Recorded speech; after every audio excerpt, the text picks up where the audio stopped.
you're probably mismanaging your time. You want to be in front of clients. Ferris here. So you've taken the leap. You started your own business, but you're struggling. Things are not going as well as you thought. In this episode, I'll take you from struggling to hustling. Get traction. Start fast to create a financial runway. In the beginning, it's easy to get caught up in the type of work that will keep you busy, but it's not putting you in front of clients. You want to be in front of clients to get sales, to get revenue in. So for example, you need a business plan. Spend quality time to develop a business plan, but don't overthink it. You need a sales plan, pricing, your target audience, packaging, the quotas, the commissions you want to maybe pay your salespeople.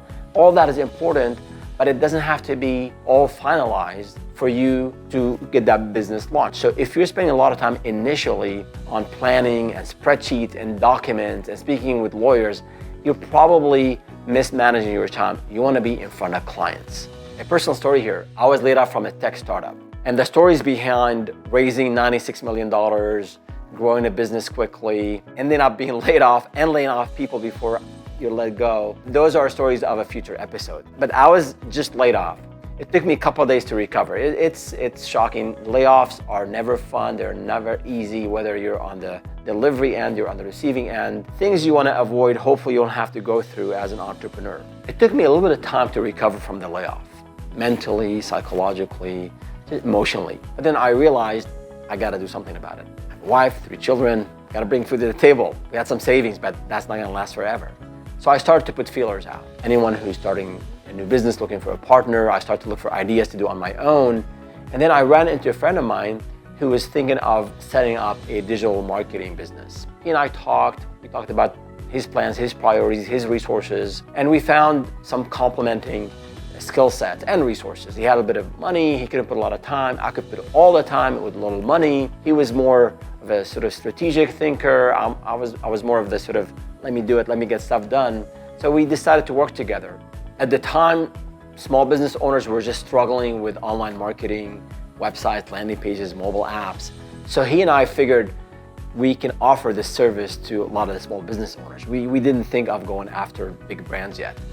And once he and I agreed on the type of business we want to do, his expectations, his time, his resources, what is it that he's going to put in the business, what is it that I'm going to put in the business, and I've known him for a while, so there's a trust there. We decided to just go at it. In parallel, we were doing all the other things, talking to a lawyer about a partnership agreement, putting together a 5-year plan, figuring out how we grow the business. But right after we decided to work together, we immediately put together 3 packages, I still remember, silver, gold, platinum.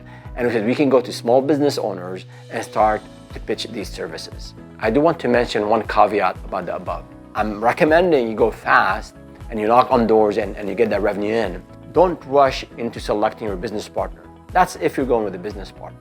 It's really important to agree and communicate expectations, financial commitments. What are you going to do? What is it that your partner or partners are going to do for the business? That has to be laid out with a lot of details up front. Again, you can agree that, hey, within the first 4 weeks of the business, we'll refine all the details with the help of an attorney. But initially, in terms of financial commitment to the venture, time commitment to the venture, expectations, those are really important to agree on with your business partner. So do not rush those decisions. Other than that, speed is the name of the game to get early traction. So get out there, hit the pavement, knock on doors, pitch, learn from those pitches, adjust your pricing, adjust your approach. And in this phase, failing fast is the mantra. And don't forget to give back. Today's thought is provide your team with a day off to go and help a nonprofit. Thank you for watching, and don't forget to hit the like button and subscribe to this channel. And I'd love to hear from you. Leave us a comment about how you are understanding the ecosystems, how you're finding and vetting these ideas so that we can learn together. Thank you so much.